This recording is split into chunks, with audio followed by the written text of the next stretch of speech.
Então, queria cumprimentar todos, pedir sustentação e amparo para que possamos desenvolver esse tema que está no coração de todos. Por isso que nós convidamos a todos que possam interromper a qualquer momento. E nós, falando da filosofia espírita da educação, sabemos que a educação é uma preocupação constante de todos nós. Tá? E, unido esses dois temas, filosofia espírita e a educação, nós temos um campo vastíssimo de aprendizado e de indicação para o nosso caminhar. É tão denso o tema, não é? Não o que eu vou expor, mas aquilo que é subliminar ao que eu vou dizer, que eu até tive dificuldade em encontrar a palavra. Por quê? Porque a filosofia espírita é todo um mundo, é todo um convite para mudança a cada dia. E vou dizer mais, nem a cada dia, a cada momento, a cada minuto. Né? E a educação é a condução da nossa vida, olhando o que está à nossa volta e refletindo na nossa interioridade. E eu tenho notado, nesses longos anos de aulas, né? Aulas que visam esse aprimoramento, não aulas de direito, porque a aula de direito é a lei, você apresenta ao aluno a lei. É uma coisa objetiva, né? Que não envolve aquele sentimento na hora de aplicar a lei ou de evitar a aplicação, como é meu caso, porque eu evito que a pena seja dada na sua integralidade ao criminoso, conforme me permite a Constituição. Mas eu não vim para falar de direito, eu vim para falar desse recorte no mundo trazido pela filosofia espírita. Mas nós temos tido alguns problemas para a compreensão de quem nos ouve em relação à filosofia espírita, porque a filosofia espírita seria um recorte da filosofia acadêmica. E é complicado que quem se debruça sobre a filosofia espírita tenha essa noção. Para entrar na filosofia espírita, eu necessito da filosofia acadêmica. E muitos dizem que não, que nós podemos fazer o recorte. A Luciana, que me acompanha nesses momentos todos, que está aí de blusinha listada branca e vermelha, quero apresentar, que ela é uma das minhas alunas lá na FESP, tem trazido para mim esta ideia de que os colegas têm a dificuldade. A pessoa entra na sala de aula e fala, eu vou falar da filosofia espírita. Mas, pessoal, a filosofia espírita é um recorte da acadêmica. Ela não é isolada, ela não está sozinha. Ela vai dar aspectos diversos, porque nós olhamos o homem na integralidade. Mas eu digo isso, eu corro o risco de pensarem que o homem integral é olhado pela filosofia, pela doutrina espírita. E não é. A religião cristã católica também olha o homem na sua integralidade, corpo e espírito. Apenas na filosofia cristã católica, o espírito é olhado de forma diversa da filosofia cristã espírita. Esse ponto é primordial para que entendamos o caminhar cultural que nos leva hoje à Casa do Caminho para falarmos da filosofia espírita e da educação. Esse é o prólogo, para que se possa localizar, vendo que a coisa não é tão simples, não é linear. Então, eu vou só perguntar, alguém gostaria de fazer alguma pergunta? Eu adoro perguntas, principalmente de quem se atrapalhou, porque a gente trabalha assim, né? Quem se atrapalha é que tem primazia. Alguém tem alguma pergunta? Não? Poderia ser uma frase, mestra? Porque eu estou lendo aqui, e relendo, melhor dizendo, um livro sobre o Padre Germano, Memórias do Padre Germano. Sim. Esse livro é uma verdadeira cartilha daquele que busca um aprimoramento pessoal para realmente poder ensinar e educar. Olha que interessante. né? E outras obras apareceram após esse livro, que é antigo, né? E Sim. o Orson Peter Carrara também publicou um livro comentando sobre ele, devido à importância dele para a nossa própria educação, entendeu? Para nosso preparo como aprendiz e como voluntário no trabalho social. Olha que interessante. Muito interessante. Agora, esse livro, que eu não estou lembrada dele, ele faz essa separação entre a filosofia acadêmica, a filosofia espírita, a doutrina cristã espírita e a doutrina cristã católica, ou não faz? Porque essas diferenças os autores não fazem, porque pressupõem que se saibam. Mas nós não sabemos, porque os livros não nos trazem mais isso. Então, nós nunca sabemos os limites de cada uma das teorias que estamos enfocando. Eu não me lembro se o padre Germano faz essa diferença. Se Não, mas explica. ele não faz e afirma o seguinte: creio que esta é a minha única obrigação. É a primeira frase que está no livro. Evitar o mal e praticar o bem. Pois é, mas olha, eu vou pedir para o padre Germano me perdoar, se ele estiver ouvindo, porque hoje essa frase eu já não acolho na linha da doutrina filosófica. Por quê? Porque é um campo da filosofia ética, não é o campo inteiro. Então, se a pessoa não disser isso está num recorte da filosofia acadêmica, ética, nós fazemos um embaralhamento. O que você falou foi muito bom, Salomão, porque os alunos fazem essa confusão. A Luciana, que está aí, vai me ajudar a pensar nisso. Nós pensamos tudo como um conjunto, e não é um conjunto. O homem ainda pensa por compartimento. Quando eu estou lendo um livro de filosofia tradicional, é ele que eu tenho que me debruçar. Depois eu vou para a doutrina espírita, eu tenho que levar essa bagagem. Quando o padre Germano fala, como você falou, que é evitar o mal, procurar o bem, ele não dá as ferramentas. Na época, eu não estou criticando, não é isso. Sim, Ele sim. está falando, pressupondo que a gente conhecia. Esse problema não está aqui. Quanto tempo eu tenho? Há 1h30, 10 minutos para encerrar. Então, você teria 1h20, mais ou menos, para expor com toda a tranquilidade. Eu vou pôr 1 hora, porque eu já me empolguei e não entrei no tema em si, né? Então, essa questão de separar é muito importante. Eu vou falar uma coisa que está no meu coração, é tipo Sônia, está no meu coração, que é o professor Manuel Pelica São Marcos, que eu sei que vocês conhecem por causa do livro dele, não é? Nós adotávamos o livro dele desde o início, porque foi ele que implantou a filosofia, não é?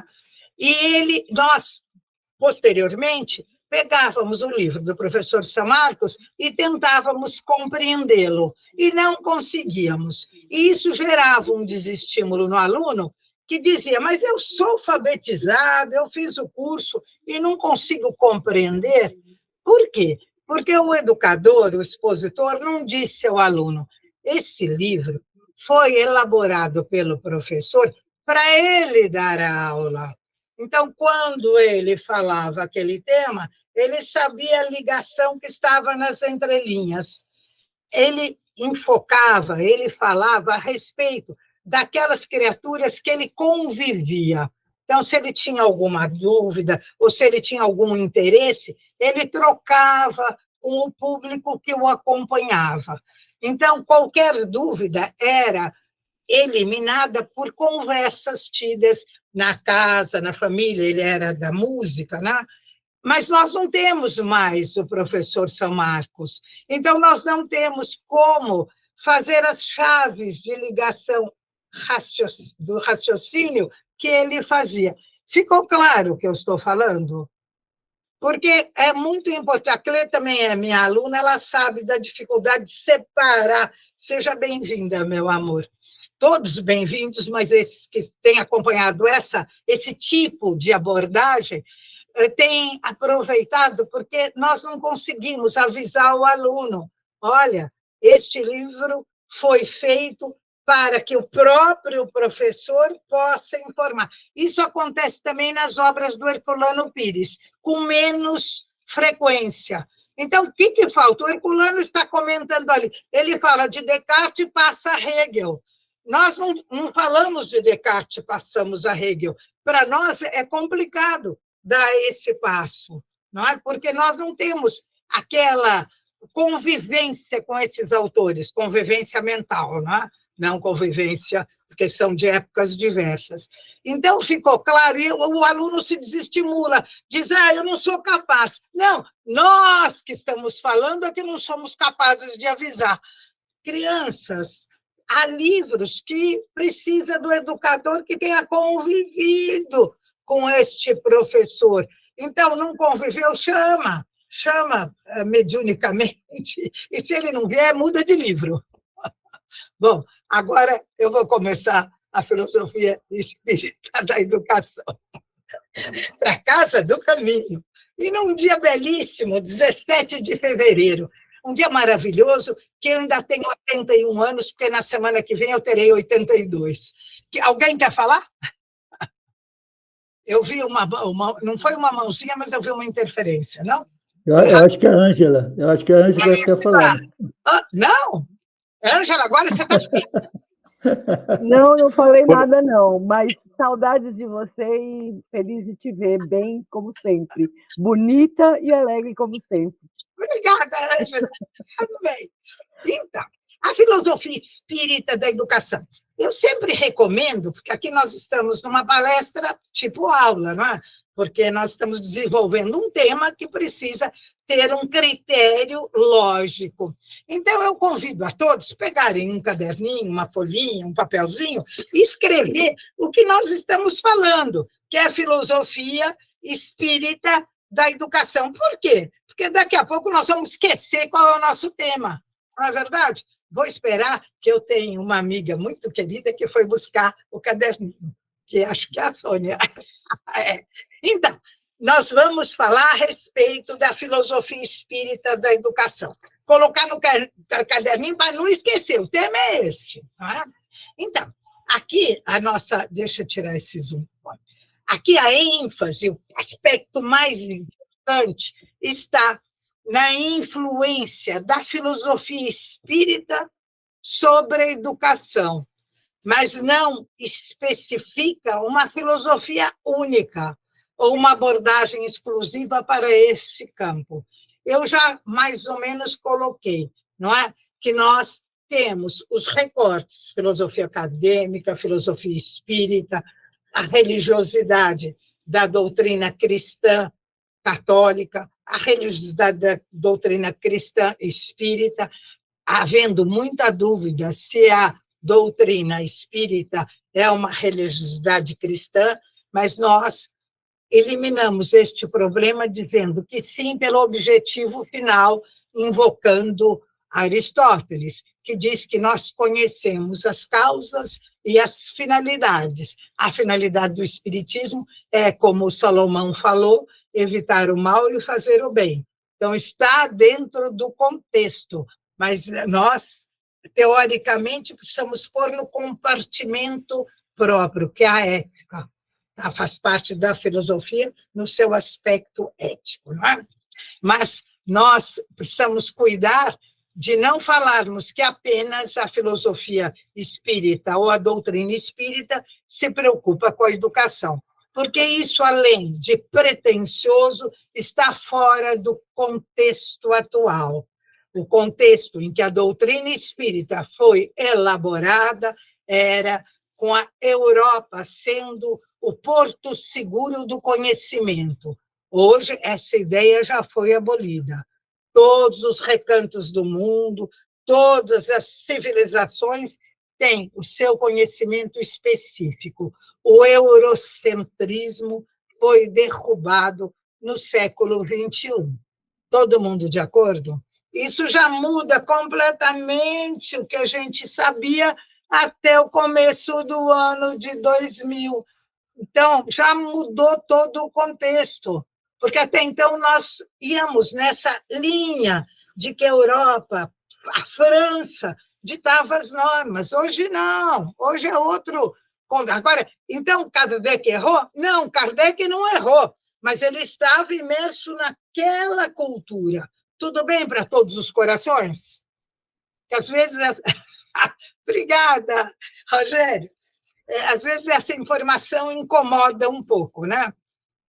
Então, vamos fazer uma introdução. O Espiritismo, como nós sabemos, é uma doutrina filosófica e religiosa, não é? Então, o que o Espiritismo busca? Promover aí, como bem falou Salomão, enfocando o livro do Germano, a evolução espiritual e moral do ser humano, a partir do estudo e da prática dos princípios do amor, da caridade, da fraternidade e da busca pelo autoconhecimento. Mas tem um acréscimozinho que as outras religiões não têm, da forma que nós temos, além de acreditar na comunicação dos espíritos com os vivos e, além disso, acreditar na reencarnação. Mas isso que eu estou falando está até contrariando o que eu falei até agora. Não sei se deu para perceber. Eu acredito que a Luciana e a Clê mais ou menos perceberam. Por quê? Porque eu não falei que tem que separar tudo e agora eu estou misturando. Agora eu não estou trazendo a questão espiritual e moral do ser humano? Estou. Por quê? Porque o tempo passou quando a doutrina espírita chegou. Então, todo aquele acervo cultural humano a gente já conhecia. Tudo bem? Não é que há uma contrariedade, há uma mudança de tempo. Nós estávamos, antes, falando do nascimento da filosofia acadêmica, que eu não falei de forma acadêmica, porque não é o objetivo. Mas agora eu já estou falando da filosofia que foi implantada, foi absorvida, foi estudada por Allan Kardec em 1857, segundo o Livro dos Espíritos, que popularizou, porque ele estudou bem antes, né? Mas como a gente torna público um conteúdo? Escrevendo, trazendo ao mundo. Hoje pode ser por gravação, por outras formas. Antigamente era por desenho nas cavernas, porque se nós estudamos e produzimos um texto e deixamos escondido na nossa casa, não publicamos, ele não está no mundo, não é? Então, alguns falam, filosofar é pensar o que eu vou fazer amanhã. Eu tenho um aluno que até fala, a minha neta é filósofa, eu costumo comentar isso, porque ela fica em dúvida de que escolha fará sobre a sua refeição. Isso não é filosofia, isso é uma pré-filosofia, é um pensamento particular, pessoal. A filosofia é o pensamento universal, ela lida com categorias universais, por isso que ela lida com a ética. Mas, para eu chegar à ética, eu já tenho todos aqueles princípios lógicos propostos por Aristóteles, que a gente não coloca no caderninho. A filosofia espírita da educação, ela está toda centrada nos princípios lógicos, porque sem lógica não há filosofia. Filosofia não é sentimento. Filosofia é a aplicação dos princípios lógicos oferecidos por Aristóteles antes de Cristo. Mas quando Cristo nos trouxe o Novo Testamento e toda essa aplicação ética e moral que já existia, mas ele popularizou, porque nós temos a escolha de Cristo, porque é o nosso modelo, né? Existe hoje, se eu estiver falando muito para o lado, me avisa que eu vou um pouco mais nos trilhos, né? Porque senão, porque eu já vou pular para 1961. Nossa. Afinal de contas, né, mestre, já acabou o carnaval, né? Chega de pular, né? Eu vou dar mais uma puladinha, mas eu vou tentar que seja a última. Ó, por que nós escolhemos os ensinamentos de Cristo? Né? Porque existe, em 1961, um livro, né, que nos explica que nós não escolhemos os objetos do nosso desejo por eles, e sim por alguém que nós apreciamos, que aprecia o mesmo objeto, que nós vamos também apreciar por causa da pessoa. Como eu já vi essa gracinha do Rogério anotando, eu vou dizer quem é. Eu não ia falar, mas eu fui motivada. Esse autor se chama René como escreve mesmo, R-E-N, Girard. O Girard com D mudo, Girard, né? Sem o D mudo. E a gente fala sem o D. René Girard. A obra é de 1961.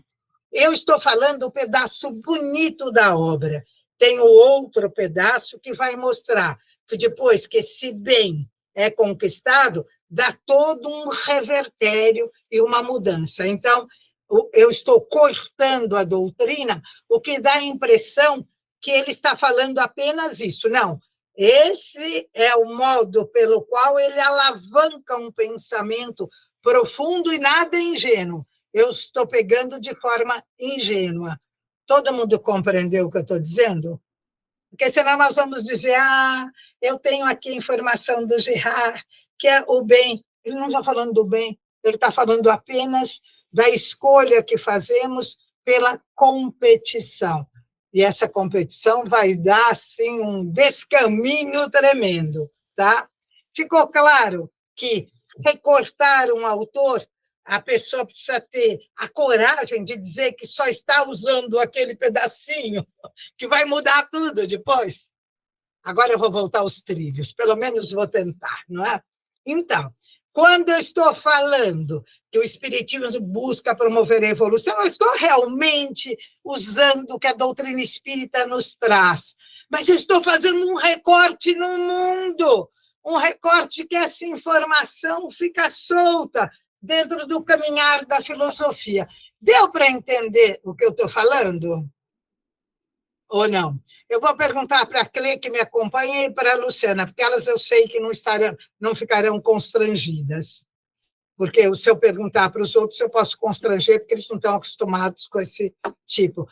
Deu para entender? Não precisa explicar, só dizer se deu para entender o caminhar. Deu sim. Deu sim, Vera, com certeza. Que bom.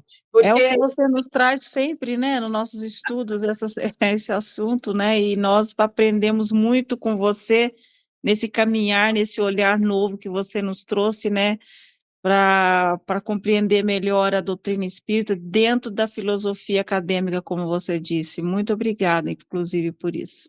Obrigada, Cleia. Agora eu fico sossegada. Eu vi a minha filha, a Fernanda, está aí, ela pede desculpa estar com a câmera fechada, porque ela quase não veio por isso, porque ela está muito gripada. E a minha irmã também, Vera Maria Junqueira Vilela, também está aí. E muitos alunos, José Carlos Cavalcante, que hoje dá uma aula sobre a Bíblia à tarde, então sejam todos bem-vindos. Alguns eu não estou vendo na telinha. Está entendendo que esse nosso tema está fazendo um recorte no universo do conhecimento? Ficou claro? Se está fazendo um recorte, nós vamos aprender como um recorte. Nós não vamos aprender de forma linear, esclarecida, porque é um recorte que nós estamos fazendo que pressupõe toda uma cultura. Mas o livro do professor São Marcos não faz isso? Os livros do Herculano não também operam desta mesma forma? E quantos livros operam dessa forma e a gente pensa que nós é que somos incapacitados? Não! Tudo isso é já resultado da sopa cultural que todos nós tivemos oportunidade de ver se tivermos estudado. Então, estou fazendo o recorte. Nós, para fazer esse recorte com lógica, eu preciso usar a lógica de outro, né? Então, vou usar a lógica do Herculano Pires, que é uma pessoa que se identifica como um filósofo, porque ele escreveu uma obra. Eu costumo falar nos nossos estudinhos que eu leio e comento. Por quê? Porque eu não tenho obra escrita, porque eu não me coloquei a público, portanto, eu não recorto pedaços do que o outro escreveu, porque eu posso estar interpretando errado. Quando eu faço isso, eu aviso, eu estou selecionando um pedaço, porque senão o meu aluno vai entender. Ela, que é especialista, eu não sou especialista, eu não tenho livro publicado de espiritismo. Portanto, eu só posso repetir. As pessoas dizem, mas imagina, os slides são tão cheios, como é que vai cortar a ideia do outro? Não pode cortar a ideia do outro. Se cortar, precisa avisar, estou cortando, vai lá no livro para continuar. Então, o tema, quando é oferecido para que a gente dê a aula, nós vamos avisar o aluno, estou falando só o item 1, o 2, o 3, vão procurar depois, porque senão fica tudo solto, sem as estruturas lógicas essenciais. Então, para respeitar esse pensamento, eu estou trazendo o Espírito e Tempo de Herculano Pires, que vai falar num dos capítulos sobre Emmanuel, que nos coloca o tripé da ciência, filosofia e religião. Por quê? Eu não estou falando de filosofia espírita da educação, eu não preciso saber o que é a ciência, o que é a filosofia, o que é a religião, sob o aspecto da doutrina espírita. Eu não sei, mas o Emmanuel sabe, o Espírito Tempo sabe. Ficou claro para todo mundo?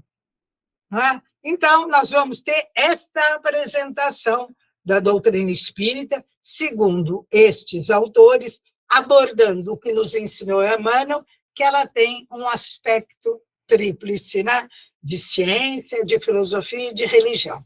Mas se nós encontrarmos pessoas de outras religiões, de outras teorias, nós vamos impor isso? Não, porque outros pensam de forma diversa. Vão dizer que a filosofia não é ciência. Por quê? Porque a luz da ciência acadêmica não é mesmo. Tá certo? A filosofia espírita é uma filosofia, à luz da ciência, da filosofia tradicional, ela é um outro braço, mas usa as mesmas ferramentas, que a ontologia, que serve tanto, a ontologia, isto é, o estudo do ser, é tanto usado para a filosofia tradicional como para a filosofia espírita. Portanto, ela usa os instrumentos gerais da filosofia, e ela usa também os métodos lógicos, todos. Kardec, quando descobriu que havia esse contato entre os encarnados e os desencarnados, não usou a indução, ele não viu várias vezes acontecendo, e aí ele partiu do particular para o geral. Isso não é um método lógico usado pela filosofia tradicional? Então, já ajeita um pouco mais o que nós estamos falando, essa separação. Eu estou falando muito depressa? Não? Não, eu acho que o alimento está indo bem. Agora, com uma aguinha, melhorou mais ainda. Obrigada. Salomão, o pessoal que faz os estudinhos comigo diz que eu bebo sangue, porque o copo é vermelho. Eles são terríveis. Ela não esqueceu o copo com sangue. É groselha, minha gente, é groselha, não se espantem. É água mesmo. Então, Kardec pode ser discutido. Agora, dentro de tudo que a gente falou, nós queremos saber, nós não estamos discutindo, colocando outras coisas que não são as habituais do que a gente costuma ouvir. A gente não pega o livro, lê Kardec, lê o São Marcos, lê Herculano, lê Hegel, só estou mudando, e ficamos naquilo, mas nós temos uma forma de perceber o que mudou de acordo com o século XXI. Então, nós usamos esse livro desse autor chamado Elias Moraes, que todos os meus alunos conhecem, que ele é de Goiás e teve a coragem de escrever esse livro. E eu escolhi esse livro por quê? Porque ele ama Kardec, ele nasceu em berço espírita e ama Kardec. Porque se nós escolhêssemos um autor que tivesse alguma disputa, estaria, sim, com um preconceito. Ele não, o Elias ama Kardec. Então, ele trouxe uma contribuição perfeita para nós. Nós temos esse estudinho toda quarta-feira, da 1 às 2, através desse grupo de estudinho que nós fazemos em Zoom. Todos convidados, se o pessoal da Casa do Caminho não achar indelicado o convite. Então, a pergunta é, agora que eu estou já voltando para a reflexão que já foi preparada por tudo que se falou até agora. Kardec pode ser discutido? São perguntas. O espiritismo poderá, sendo uma filosofia que se ancora na ciência, conforme falou Emmanuel, hein? Ser discutido? Pode. Aqui eu estou usando um autor que trouxe, por isso que eu trouxe o Emmanuel, não é? Porque tem pessoas que não são espíritas que vão dizer que o espiritismo não é ciência, mas eu estou usando um autor que está publicado. Se alguém reclamar, a gente diz, vai ler aquele livro. Tá? Se não tiver publicado, silêncio. É preciso estudar Kardec no seu contexto. Tendo visão crítica, deixamos o espiritismo, lembrando que a palavra crítica é a análise, não é crítica de criticar que a gente gosta tanto. Isso a gente espera encerrar esse momento para ir falar mal dos outros. No momento, a gente não vai fazer isso, nós vamos analisar. Kardec queria ser critério de verdade, ele buscava a verdade, mas ele queria ser critério de verdade. Nós vamos encontrar todas essas respostas muito bem fundamentadas neste livro do Elias Moraes, Contextualizando Kardec, do século XIX a XXI. Eu não o conheço, mas eu tenho contato com ele semanal, porque ele coloca... Então, se alguém tiver interesse, por favor, e o livro dele, ele tem mais um livro e tem mais um outro autor tão inteligente quanto, que estão em promoção. Se o Salomão quiser e tal, eu depois coloco para vocês, mas eu espero que vocês me direcionem, porque eu não quero faltar eticamente, nem com convites e nem com ofertas que não são pertinentes à Casa do Caminho. O respeito hierárquico é fundamental. Não é? Eu só estou falando para não perder a oportunidade, mas eu me coloco respeitosamente sob a orientação de vocês da Casa do Caminho. A definição de espiritismo e sua relação com a filosofia espírita da educação. O espiritismo é uma doutrina ou sistema de crenças baseado na ideia de que os espíritos dos mortos podem se comunicar com os vivos por meio de médiuns ou pessoas sensíveis à presença desses espíritos. Aqui ele está falando de uma doutrina ou sistema. Nós sabemos que Kardec falará que ele não fez um sistema, que ele foi se debruçando sobre os fatos que ocorriam. Mas nós estamos usando a linguagem comum. Então, depois, quando quisermos fazer um recorte para Kardec, nós vamos olhar o que ele fala na apresentação do Livro dos Espíritos, o que ele não considera apropriado, que é um sistema fechado. Sistema existe, mas tem que estar aberto, né? Além dessas comunicações, o espiritismo, na sua relação com a filosofia espírita da educação, estou lendo de novo o título, busca obter conhecimento sobre a vida após a morte, a evolução espiritual e aspectos da existência humana. Quando nós falamos isso, né, dessas comunicações mediúnicas, busca-se obter conhecimento sobre a vida após a morte. É mediúnico, serve para quem acredita na mediunidade, como nós, adeptos da doutrina espírita, mas não é uma afirmação geral e universal. Ficou claro? Porque nós tendemos a colocar o espiritismo como uma coisa geral. Você fala isso em sala, vem logo, a medicina está comprovando para o grupo espírita. Precisa ter um certo critério, um respeito à nossa própria doutrina. Nós não precisamos trazer adeptos a partir de ideias não lógicas, nem verdadeiras. Para quem sabe que a mediunidade é essa comunicação dos encarnados e desencarnados, realmente nós temos informação como a vida após a morte. Mas a Igreja Cristã Católica pensa no Espírito Santo. A comunicação é com o Espírito Santo, a terceira pessoa da Santíssima Trindade. E o Espírito Santo não fala como é a vida após a morte, fala como nós vamos contemplar a Deus. Ficou claro esse aspecto? Porque senão nós vamos comunicação com outro plano é só nossa. Não é, não. Tá? mas dessa forma é da doutrina espírita. Ninguém quer reclamar? Estou estranhando, ninguém ainda levantou a mão para reclamar? Meu Deus! Será que eu estou assim, uma mulher universal? Eu acho que está todo mundo aproveitando tintim por tintim do seu alimento aí. Sempre.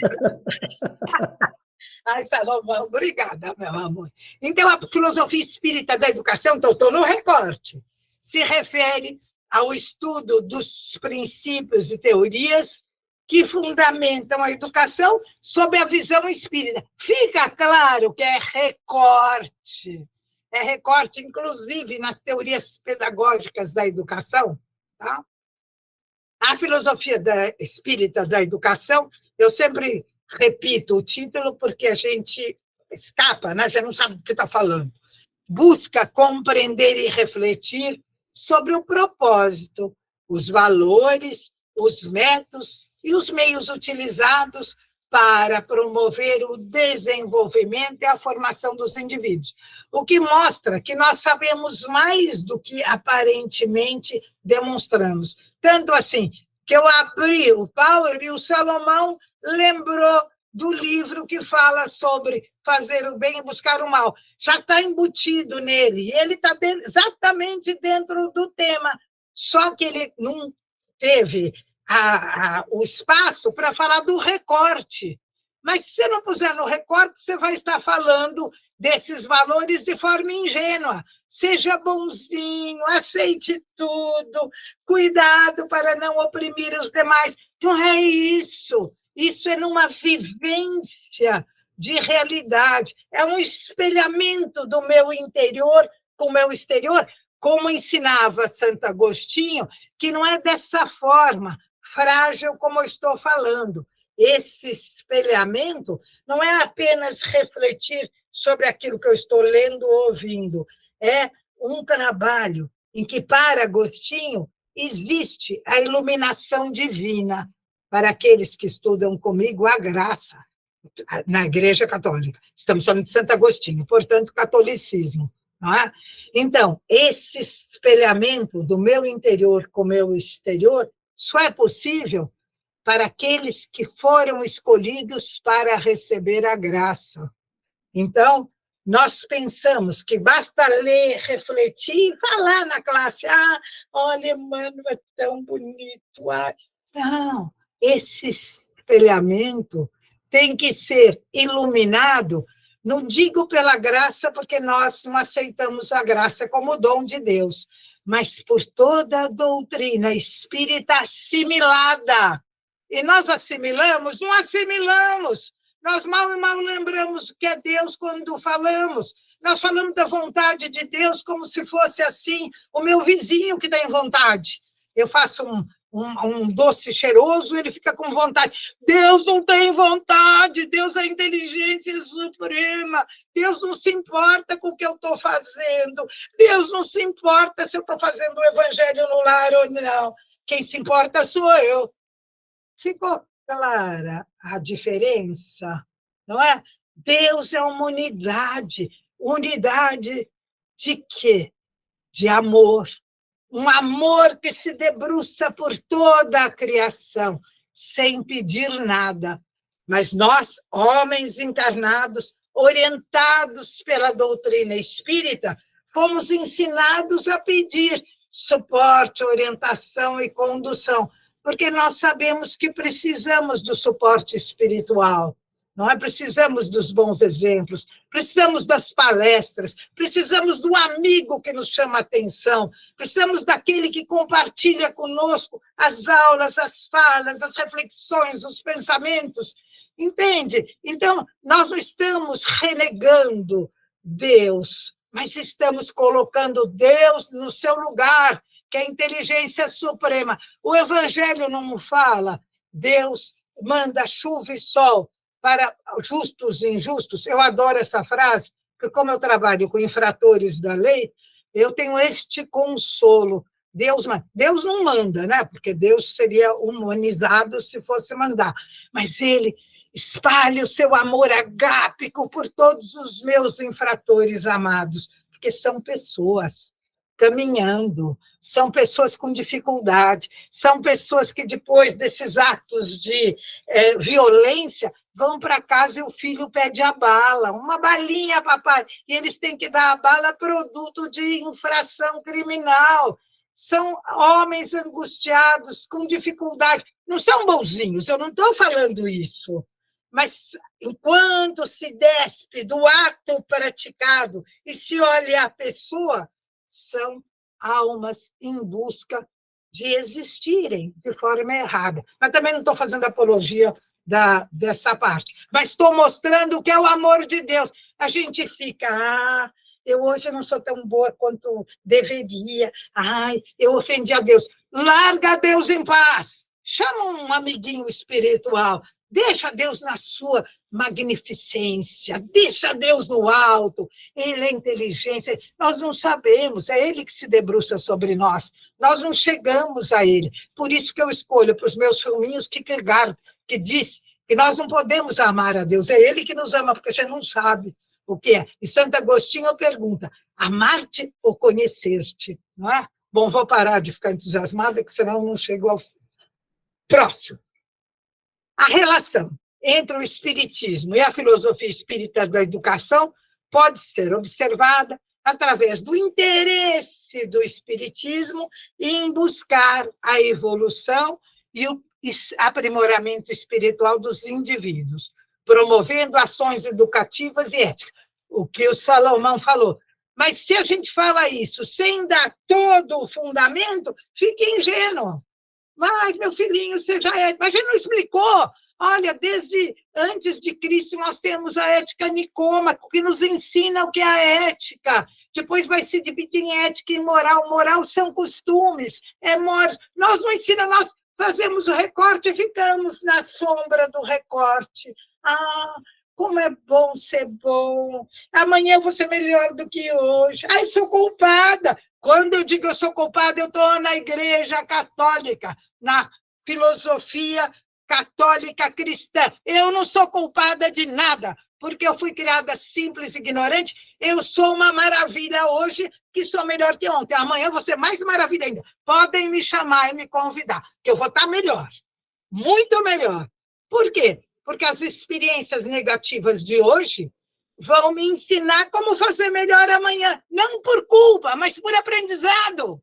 A nossa lei magna do espiritismo não é a evolução, portanto, amanhã eu vou ser melhor do que hoje. Posso ter desvios do caminho, mas isso não significa a minha essência, não é? E o espírita fica falando, não sou bom. Oba, quem quer falar? Eu, Vera Rogério. Vera, eu te amo, eu te amo. Peraí. Pode falar. É o seguinte, meu amor, você tocou num ponto muito importante, porque muito da nossa doutrina espírita que a gente tem, não sei se, a gente vê que ela é muito igreja, ela é muito católica, a nossa doutrina espírita, e essa coisa da culpa, dessa forma de conduzir a vida, ainda está muito entranhada mesmo dentro do movimento espírita. Eu acho que a gente precisa se libertar disso, né?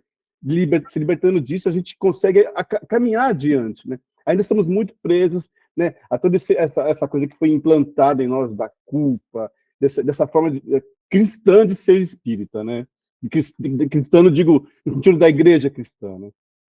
Rogério, vou te cumprimentar em pé. É exatamente isso. O valor da doutrina espírita é isolado dessa ideia da culpa cristã. A culpa cristã é belíssima, é muito bem formulada. A teoria do pecado original é lógica, é criteriosa, mas não é a nossa. Entende?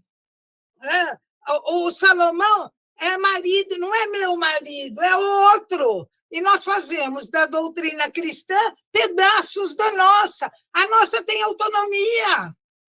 Mas no tempo que ela foi desenvolvida, né, com as obras de Francisco Cândido Xavier, era o que podia. Mas agora pode outra coisa.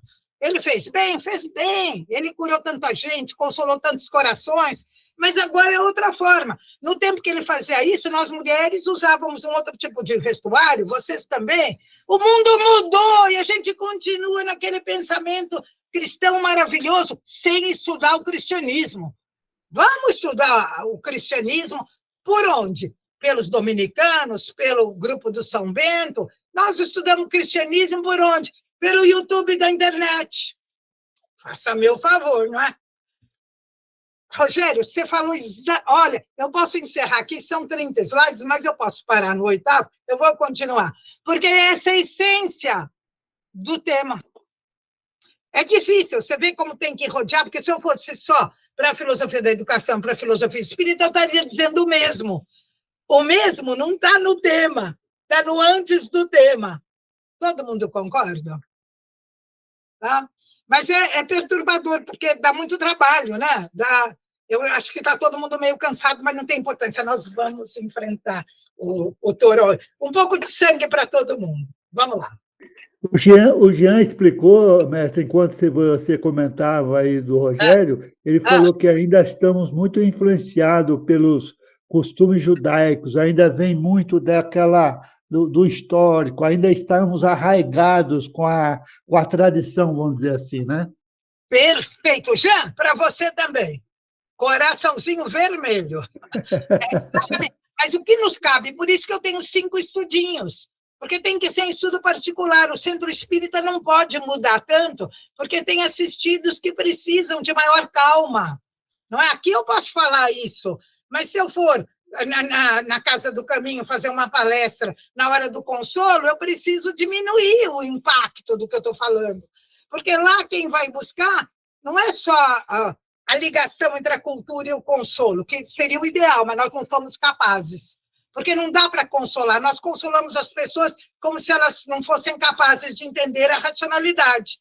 Aí aquele consolo serve para aquele momento, depois acontece uma coisa difícil, a pessoa não tem suporte teórico para enfrentar a situação.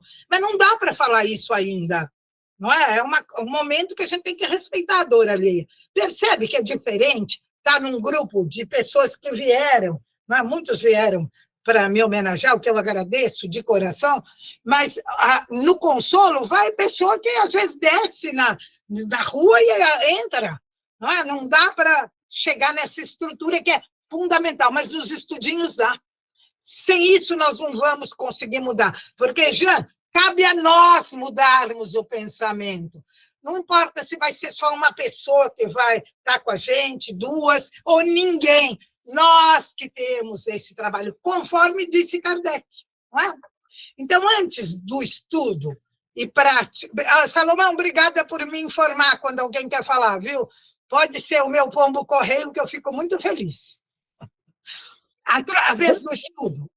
Estamos juntos, viu, mestre? Do estudo e prática do espiritismo, os indivíduos podem desenvolver muitos valores. Esses valores nós estamos cansados de ver. São próprios de muitas doutrinas, são próprios da humanidade, mas eles precisam estar sentados numa teoria um pouco mais fundamentada. Amor, solidariedade, respeito ao próximo e a si mesmo, buscando uma educação integral que envolva não apenas a formação acadêmica, mas também a formação moral e espiritual. Isso também a Igreja Cristã Católica visa, só que ela não usa a mediunidade no nosso modelo, o que muda toda a estrutura. Não é? Mas nós falamos, o judeu não era inteligente, ele não pensava na parte espiritual. Tem livro publicado dizendo isso.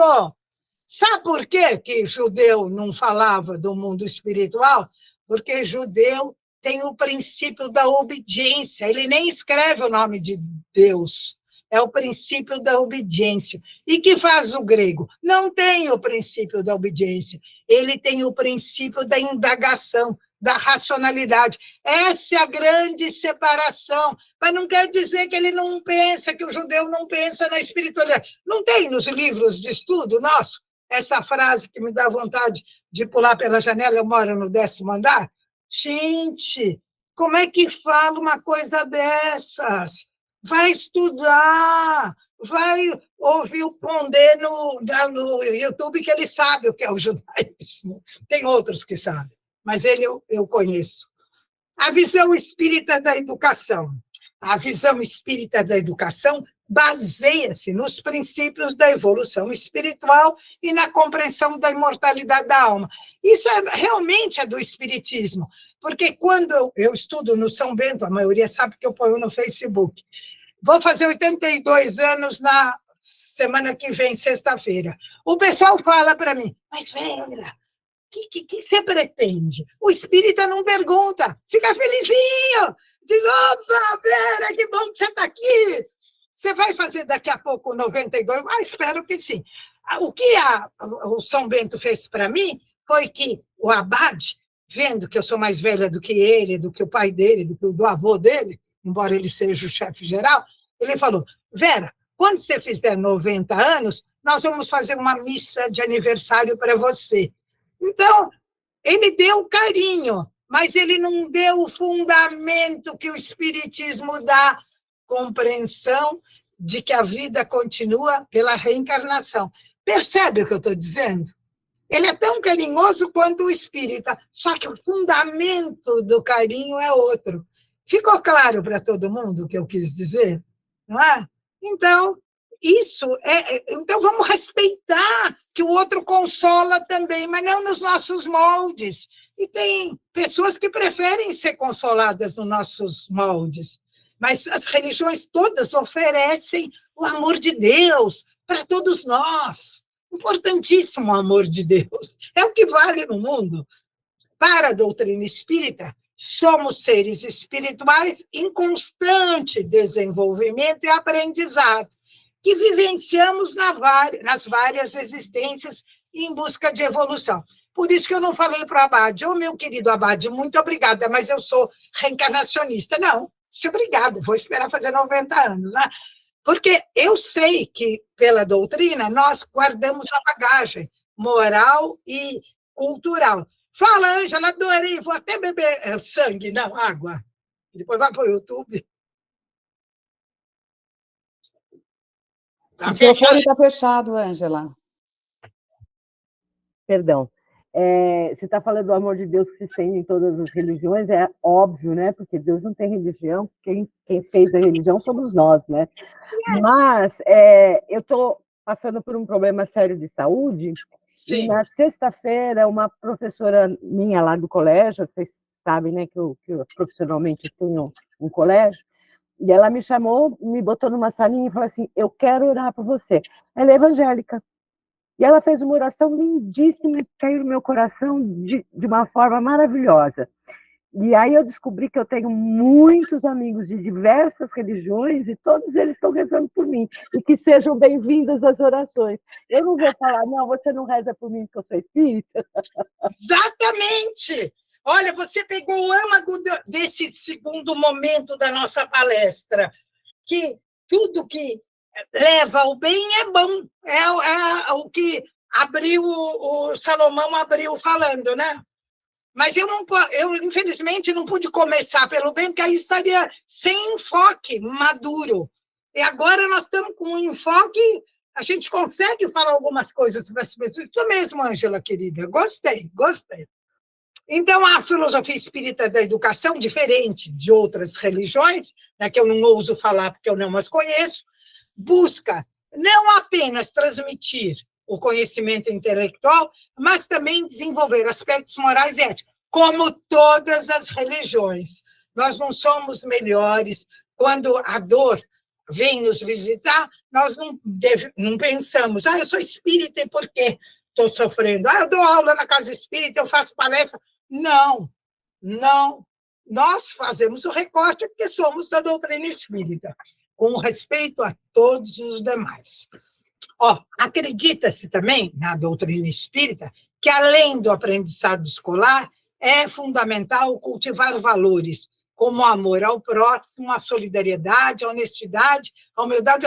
Eu estou dentro do recorte, porque isso não é a doutrina espírita, é que eu estou falando sobre a doutrina espírita, estou dando relevo a isso. Mas é claro que as outras facções religiosas também pensam solidariedade, amor, humildade e tal. Só que nós, como ensina Santo Agostinho, vamos estudar a humildade num contexto bem profundo.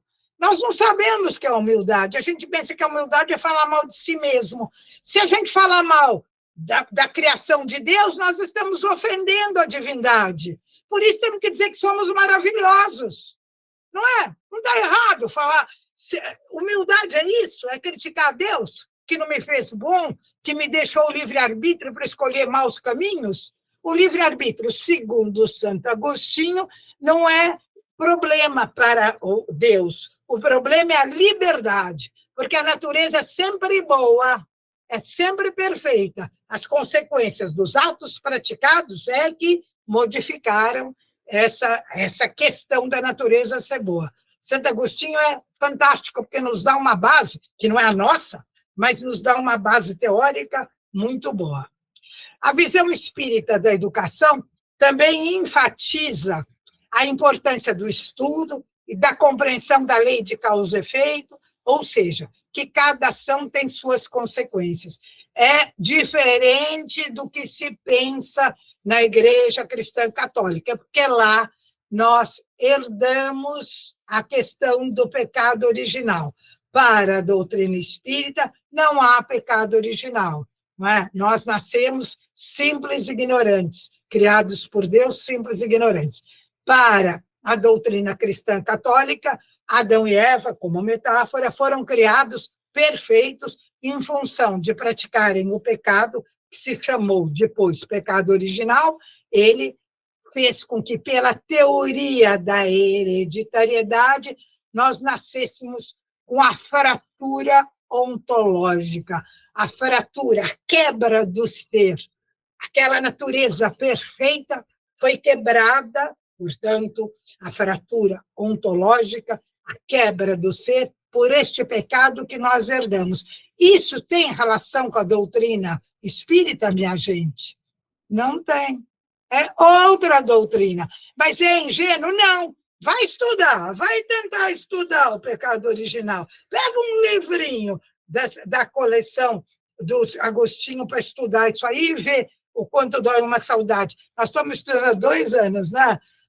Crê, Lu e outros que estão aqui, a Ana, o Zé Carlos e a Ana. A Nanda não estuda, apesar de minha filha, não herdou as minhas qualidades intelectuais. Bom, então, é outra questão, não é? Consequências, mas consequências não são. Se eu cometi uma infração, eu vou morrer sofrendo o mesmo ato. Não, porque aí seria repetição. Isso é a pena de talião. Eu vou ter as consequências para eu acordar e modificar a minha conduta, não como castigo e como evolução. Eu não quis dar um exemplo pesado que me ocorreu, porque isso vai para o YouTube, em respeito a quem for nos ouvir posteriormente, não é? Mas nós temos muita preocupação de pessoas que se aproximam de nós e dizem, mas eu pratiquei tal ato, então agora eu vou ter tais consequências. Não, a consequência não é direta, não é a consequência física, é de você perceber que não agiu bem e agir melhor. Eu não vou falar porque vai para o YouTube e não vai ficar nessa intimidade nossa.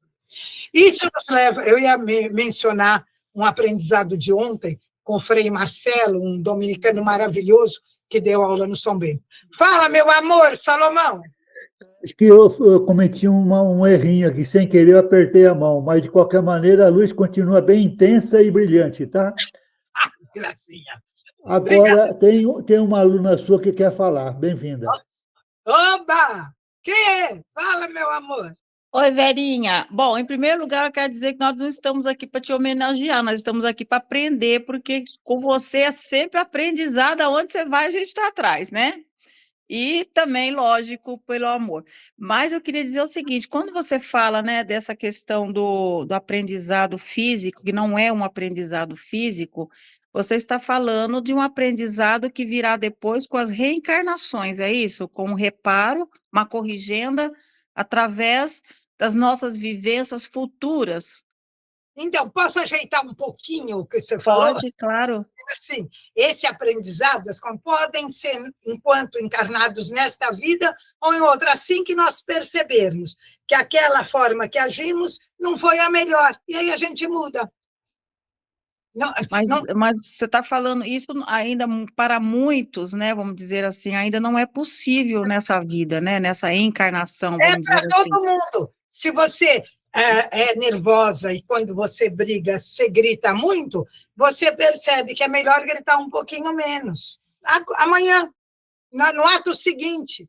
Aí eu estou dando um exemplo levinho em função do... Você vai percebendo que pode fazer melhor. Esse é o aprendizado. Claro que você, numa reencarnação, você tem toda a bagagem. Não é? Então, você tem uma análise mais ampla. Mas, por exemplo, eu avisei o Joaquim para não vir interromper, porque eu não tenho domínio da apresentação, não é? Eu fui um pouco ríspida. No próximo aviso, eu vou ser um pouquinho melhor. Eu percebi que eu fui ríspida, eu vou trazer... Então, é nas pequenas coisas. Eu não fui gentil com o aluno. Na próxima forma de encontro, é pouco a pouco. São coisas grandes da nossa vida, são poucas. Agora a gente pensa, eu sou divorciada, então na próxima encarnação eu vou casar com meu marido. Não! Se eu for casar com o mesmo, eu vou cometer a mesma ignorância, vou ter as mesmas dificuldades, vou mudar de marido. Na próxima eu vou casar com o Rogério. Vai pro... Meu bem, a Iraneide queria falar Vera. algo. Ficou claro? Porque nós temos essa ideia, né?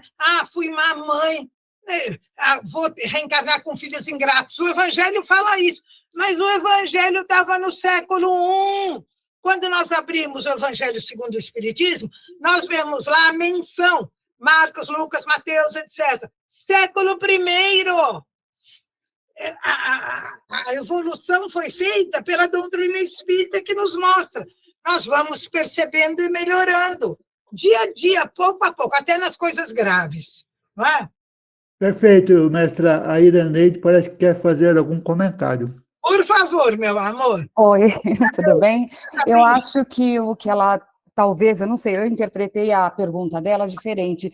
Eu acho que ela queria dizer assim, que seria só em outra encarnação, porque devido àqueles que não aproveitam nessa. Não é isso? Porque ela está falando que é isso mesmo. Então, é isso que ela quis dizer. Então, seria só para a próxima encarnação. Quer dizer, são aquelas pessoas que não evoluem aqui ainda, não é? Não, pode não evoluir, felizinha da vida. A Clê nunca falaria isso, porque ela já sabe. A evolução não é uma obrigação, é um prazer, é uma alegria, é ir na escola. Essa ideia também é católica. Não, essa evolução que nós estamos entrando de gaiatos nela, você nem sabe se não evolui. Você evolui porque você, pelo menos, aprende a se higienizar, você aprende a cuidar do seu cachorro e matar gente. Não tem essa ideia de não evoluir. A gente não sabe se o outro evoluiu ou não. Não sei se meu exemplo ficou claro. Essa ideia formal de evolução precisa ser banida. É abominável. Você evolui sempre. Tem aquela questão dos ovoides, né? Isso é para um pequeno grupo, é para chamar a atenção, não é para o nosso cotidiano, não é? Você, no cotidiano, não vive de práticas comuns, por exemplo, a sua alimentação não é o comum, não é? Eventualmente, no fim de ano, numa festa, você faz uma coisa mais refinada. É assim a evolução. Se você vai no cotidiano, vivendo, vivenciando, e pouco a pouco vai refinando. Não precisa, ninguém deixa de evoluir, nem os meus queridos e amados relatores. Não é? O que existe é a falta de noção de aproveitar melhor. Por quê? Porque nós qualificamos os nossos companheiros, mas não chamamos para estudar. Nós damos dinheirinho, damos uma comidinha, mas não chamamos quem mora na casa para estudar e ter um outro olhar. Não tem nada desse negócio de não evoluir. raríssimos casos de... E eu nem sei se hoje a inteligência divina ainda deixa virar o void. Está na doutrina, você não falou nenhuma bobagem, que fique claro. Mas vamos rejeitar essa ideia, porque se Deus, a inteligência suprema, é amor, não pode existir esse negócio, né? Pobre daquele Santos Dumont que virou o void, pelo amor de Deus. Ah. Mestra, a Luzia parece que quer falar algo. Vou cuidar dela, mas eu quero cuidar da Iraneide. Do jeito que eu falei, pode dar a impressão que a Iraneide falou uma coisa fora do contexto. Você foi exatamente no contexto. Quem está fora do contexto sou eu, que fique claro, né? Que eu estou dando uma outra leitura. Foi perfeito o que você falou. Fala, então, obrigada. Linda. Luzia, fala, meu amor. Oi, Vera, é sempre um prazer enorme ouvir você, viu? Estou de acordo com elas, a gente não veio só para te prestigiar, não, tá? Foi o que a Clei falou, nós estamos aqui mesmo para ouvir um pouquinho você. Mas eu acho que eu entendi bem, até no caso das duas, porque quando a gente fala em evolução, a gente sempre está naquela impressão de vidas sucessivas que a gente vai evoluindo. Mas se nós olharmos no nosso dia a dia aqui, se nós voltarmos no tempo há 10 anos atrás, e a gente observar determinadas reações e o modo de a gente pensar, de nós vivermos, com a relação até dentro do nosso lar, a gente percebe o tanto que nós mudamos.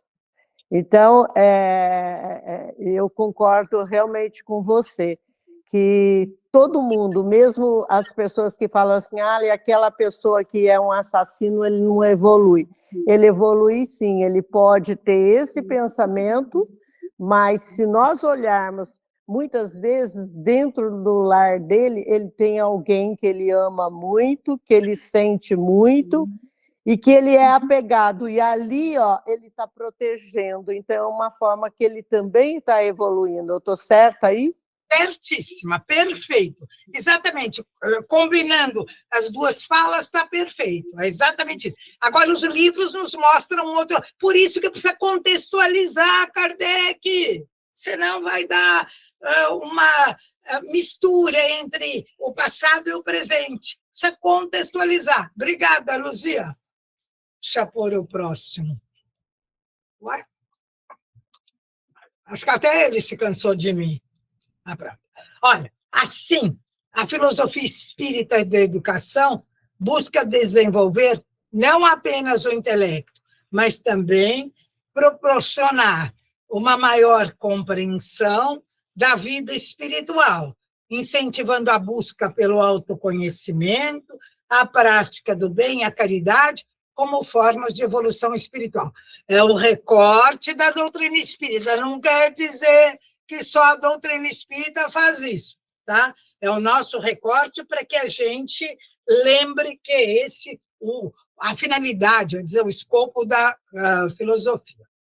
A importância do autoconhecimento, voltando a dizer, sempre um recorte, não quer dizer que os outros não estejam nessa mesma empreitada.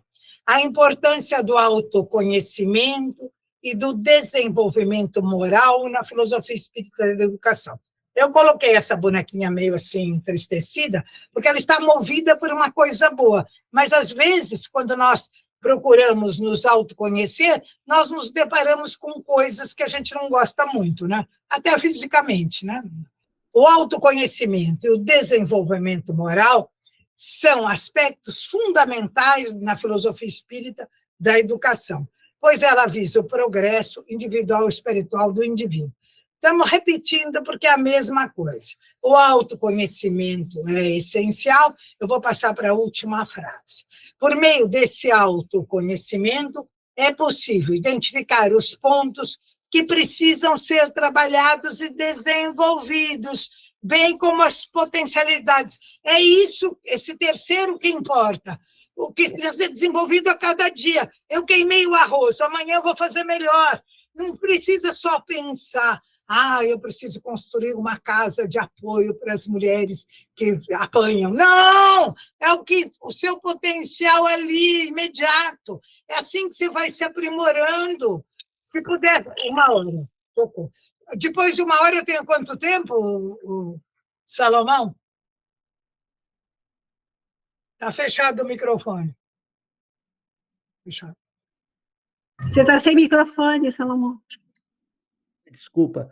Desculpa. Vera, o tempo é até meio-dia, mas se você precisar de uns 5 minutos a mais, estamos às ordens, viu? Não, tá, obrigada. Eu já pus de novo 10 minutos. Então, o autoconhecimento, eu estou pondo o autoconhecimento porque nós temos eu vou para esse que eu quero. Nós temos eu já pus o que é essencial para o conjunto. Esse autoconhecimento, todo mundo fala que Sócrates falou em autoconhecimento. Não era esse autoconhecimento, era conhecimento quanto ao saber. Sócrates sabia mais do que os outros porque ele sabia que ele não sabia. E todo mundo fala, vamos para o autoconhecimento. Não era isso, naquele tempo na Grécia não tinha psicologia. O autoconhecimento era saber a origem, como é que a matéria se comportava, como é que havia o desenvolvimento da matéria, porque até há pouco, antes de Sócrates, tudo era feito pelos deuses, que representavam as forças da natureza.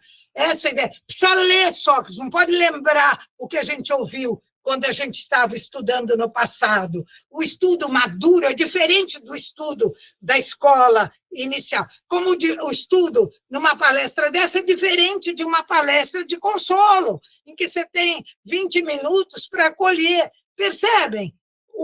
Então, vai falar de Sócrates? Vai no livro que te diga a diferença do autoconhecimento de Sócrates era quanto ao saber, que ele sabia que ele não sabia. E nós usamos como se ele fosse um adivinhão. Então, o desenvolvimento moral é essencial para a formação de espíritas comprometidos com a ética e a caridade. Esse comprometimento é para fazer o que podemos. Se só podemos fazer um pouquinho, felizinhos fazendo um pouquinho. Através da filosofia espírita da educação, somos incentivados a desenvolver esses valores que já falamos, por isso eu vou pular. A educação pela amorosidade, foi o que vocês fizeram comigo. Todo mundo me mandou beijinho, todo mundo me olhando com amor. Essa amorosidade, o amor. Diz que na telinha não dá para ver amor? Dá sim! Eu me senti ultra carinhada. Essa amorosidade é a outra base fundamental da educação espírita. Eu uso com os meus alunos uma forma chamada Padlet. Eu mando a informação, eles podem escrever sem alterar. Aí eu vejo o que eles estão pensando. Se vocês quiserem fazer isso, me chama que está na mão. Porque precisa o contato imediato, senão não rola. É novo. Foi a primeira vez que nós conseguimos uma resposta no Padlet, foi hoje, pelo meu amigo Valdir, que não sei se está aí. Então, não é que eu estou deitando sabeção, mas eu não tenho prática. É só sabeção no momento. Então, uma das características mais marcantes da educação espírita é a importância dada pelo exemplo. Por isso que entra Rogério, aquela questão do René Girard. O exemplo, a gente escolhe um modelo, sempre lembrando que a doutrina dele não é uma doutrina levinha. Então, a gente escolhe. Por que para mim, a Sônia é um exemplo? Porque ela me tratou com carinho e era um começo de uma experiência que eu não tinha. Eu nunca falaria o que eu estou falando hoje quando eu respondi ao primeiro convite da Sônia. Não é? Porque era outra situação. Você vai adquirindo experiência em ser bom, em ensinar, em falar, em se compor, em se apresentar, que todos têm. Não sou só eu, não, todos têm. Acredita-se que as atitudes e comportamentos dos educadores têm um poderoso impacto sobre os educandos. Eu não mudei a palavra educando, porque o texto dizia isso, sobre quem está vivendo com a gente. Eu não estou educando ninguém. Imagina se eu sou alguém para educar a Ana Josefina, a Luzia, a Crê. Não, é uma participação, minha gente. Não é? Dessa forma, a educação prioriza a coerência entre o discurso e a prática, estimulando a busca pela melhoria contínua como ser humano. Hoje, eu sou uma pessoa que não acredito mais no consolo, misturando sofredor com ignorante. Sofredor não é ignorante, sofredor é mais maduro do que nós que não estamos sofrendo. O sofrimento amadurece. E a gente fala, não vou falar isso, porque o sofredor não vai se sentir acolhido. Não, nós é que temos que aprender, que não sabemos fazer isso. O sofredor precisa de fundamento para o consolo. Nesse sentido, os educadores espíritas são encorajados a construir um ambiente acolhedor, em que o respeito, a empatia, a fraternidade sejam cultivados. Outra palavra infeliz é essa empatia. A gente pensa que é só simpatizar. Não é, não. É toda uma doutrina complicadíssima. Eu não sei se eu pus nesse slide, mas eu já mostrei que temos um livro sobre empatia de um professor magnífico chamado Juvenal Savian Filho, que trabalha com a Maria Helena Chauí. Aí nós vamos aprender o que é empatia. Vai demorar uns 3 meses para a gente conseguir aprender. A palavrinha está aí, mas ela tem um contexto maduro, profundo. E acredita-se que a educação, fundamentada no amor, é capaz de despertar o potencial divino que existe em cada ser humano. Bons, maus, aqueles que gostam de evoluir, aqueles que dizem que não querem, auxiliando na evolução espiritual. Em resumo, a filosofia espírita da educação se baseia em princípios que buscam o desenvolvimento integral do ser humano, por meio da promoção do autoconhecimento, do exemplo positivo e da amorosidade. É uma abordagem que valoriza a ética, a espiritualidade e o despertar das virtudes individuais e coletivas. Se eu for para Santo Tomás de Aquino, a Eliane, que não sei se está aí, nós fomos ontem à aula, a virtude para Santo Tomás é diferente do que a gente pensa. Tem que ir lá no livro, não basta pôr a palavrinha. A importância da educação, então já sabemos o aspecto moral de extrema importância, mas eu vou para ele. O respeito ao livre-arbítrio é fundamental. Outra palavrinha difícil. A gente fala em livre-arbítrio dizendo que é a escolha. Não é? Vai olhar o que é livre-arbítrio no livro do Etienne Gilson, Introdução ao Pensamento de Santo Agostinho. Vai olhar um professor magnífico que dá aula sobre Santo Agostinho, chamado Luiz Marcos da Silva Filho. Não basta colocar a palavra evoluir, é isso aí no livro, é aí no professor, é não ter medo de falar o nome do professor, não é? Então, cada indivíduo possui liberdade de escolher seus caminhos, e o livre-arbítrio é uma importante ferramenta. Tal. O Espiritismo atribui importância à educação moral, isso foi a aula do Salomão, a respeito do livre-arbítrio e a responsabilidade individual. Vou para o último parágrafo. Esses princípios auxiliam a evolução e a construção de uma sociedade mais justa, fraterna e equilibrada. Nós contribuímos para o mundo fazendo o que é possível para nós, não é? Aplicações práticas é mostrar na nossa fala a igualdade, o desenvolvimento moral, e aqui está o livro do Juvenal que eu mencionei. Temos que alargar o nosso conhecimento. Estudamos André Luiz, estudamos as obras de Chico, sim, mas vamos também estudar outras para rechear de cultura. Hoje tem formas de aprendizado com plataformas magníficas, muito boas, e eu vou indicar uma que é gratuita, então não estou fazendo propaganda comercial. Luzia, ela é gratuita e responde pelo WhatsApp, ela gosta de WhatsApp, chama Luzia, maravilhosa. Se vocês quiserem, eu vou. Esse é o livro. A gente fala em empatia, sim, como se fosse o meu vizinho que me ensinou. Não, vai ler o livro. Que fica para nós? Aqui eu encerro o nosso compartilhamento. O que fica para nós, que é o que importa? Tenho ainda 1 minuto.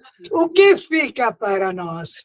Nós somos magníficos, criados simples e ignorantes, com todas as faculdades para desenvolver. Para desenvolver faculdade, eu não vou errar. Eu já começo o experiente, eu vou errar. Aí eu vou aprender, eu vou fazer uma palestra meio medrosa, vou desenvolvendo, vou fazer uma outra mais ou menos, vou pensando, nós vamos, e não vamos falar sempre o mesmo, porque se nós somos simples e ignorantes, sujeitos à experiência, eu tenho que mostrar que eu vou falar hoje diferente do que eu falei em 2009. Você, tem gente que diz, eu trabalho há 40 anos no mesmo trabalho. Não está na hora de mudar? né? Ou ao trazer para o trabalho uma novidade. Encerro, que acabou de tocar. Crianças, muito obrigada. Aqueles que... Três oportunidades, né, mestra? Ou muda, ou muda, ou muda. Não tem o que fazer. Quero mandar um beijo aqui para a minha irmãzinha, que mora no Paraná, para os meus queridos companheiros nessa jornada, que têm me acompanhado 5 vezes por semana nesses estudinhos, e a querida Casa do Caminho, que foi quem me deu o primeiro impulso para chegar ao que eu sou hoje. Um beijo em cada coração. A palavra é de vocês.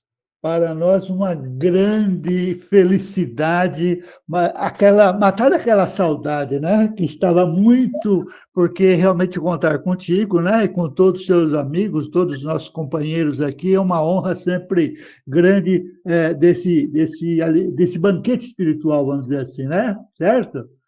Mas então vamos ter tempo para um último comentário. Se alguém quiser falar algo rapidinho para a gente ir para o encerramento, fica à vontade. Eu gostaria de falar. Eu sou nova no Espiritismo, acho que só 5 anos, e eu tinha muito medo de começar a fazer alguma coisa. Mas a Verinha, com essa energia toda que ela tem, ela vai mostrando que a gente tem que errar, que a gente tem que estudar, que a gente tem que persistir, que a gente tem que ler, reler, até a gente entender. Obrigada, Verinha, você é maravilhosa. Obrigada a todos vocês. Obrigado, Luciana.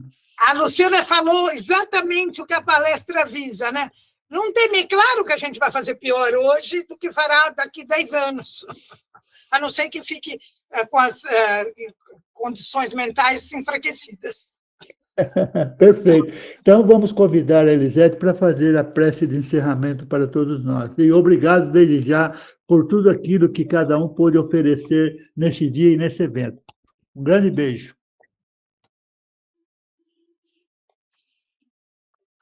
Primeiro, queremos, né, agradecer em nome da Casa do Caminho, agradecer a Vera, agradecer a todos os participantes, pela essa oportunidade maravilhosa que todos nós tivemos, né, de estarmos com a Vera nesse evento.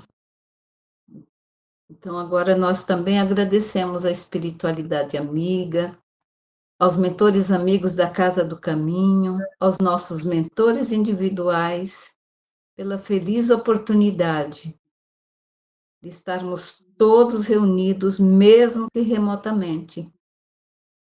Vamos pedindo permissão para encerrar essa live que eu acredito, e assim como para mim, para todos, deve ter sido maravilhosa, de bons ensinamentos, de ótimos aprendizados. Pedimos permissão para encerrar com graças a Deus. E desejando graças a Deus, sábado para todos.